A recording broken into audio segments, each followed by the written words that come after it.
This morning, Donald Trump woke up and, as he often does, flew into a complete rage, this time over last night's episode of Real Time with Bill Maher. Now we'll dive into what he had to say in just a minute, but first, we've got to talk about another truly insane post that Donald Trump made to Truth Social last night. If you've been following his posts recently, then you know that he's been getting crazier and crazier as time goes on. But this one that he posted last night really takes the cake. It's clear that Trump is getting tired of hearing that he's going to lose the next election, especially because of women's rights issues. So he decided to go on a wild rant to try to score some points with women voters. So let's take a look at this wild statement that he made. Women are poorer than they were 4 years ago, are less healthy than they were 4 years ago, are less safe on the streets than they were 4 years ago, are more depressed and unhappy than they were 4 years ago, and are less optimistic and confident in the future than they were 4 years ago. I will fix all of that, and fast, and at long last this national nightmare will be over. Women will be happy, healthy, confident, and free. You will no longer be thinking about abortion because it is now where it always had to be, with the state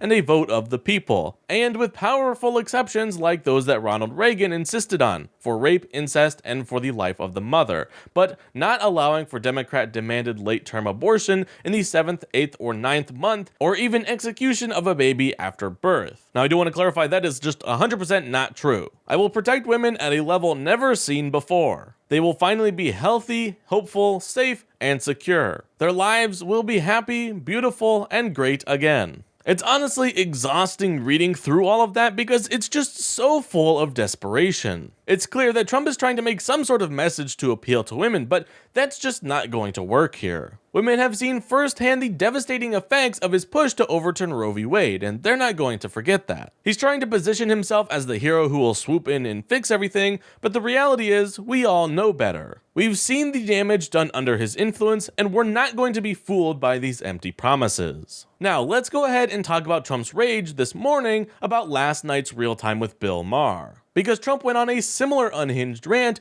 about the stuff that they said in that show. So I'm going to go ahead and play exactly what Trump got so upset about last night, so that way you can see the full context. And then we'll get into Trump's response after it. Okay. Yes or no? And let's say you don't like her answer. Are you going to vote for Donald Trump? No, I'm not. Kamala I just said I'm not going to vote Harris for is her. not running for perfect. She's running against Trump. We have two choices. And so there are some things you might not know her answer to. And in 2024, unlike 2016 for a lot of the American people, we know exactly what Trump will do, who he is, and the kind of threat he is to democracy. I don't know So it's her- unclear to me how there could be an Stephanie, informed... the problem that a lot of people also are expected to have some idea of what the program is of the person you're supposed to vote for. And I don't think it's a lot to ask her to sit down for a real interview as opposed to a puff piece in which she describes like her feelings of growing up in Oakland with nice lawns. Then I would just say to that, when you move to Nirvana, give me your real estate broker's number and I'll be your next door neighbor. We don't live there.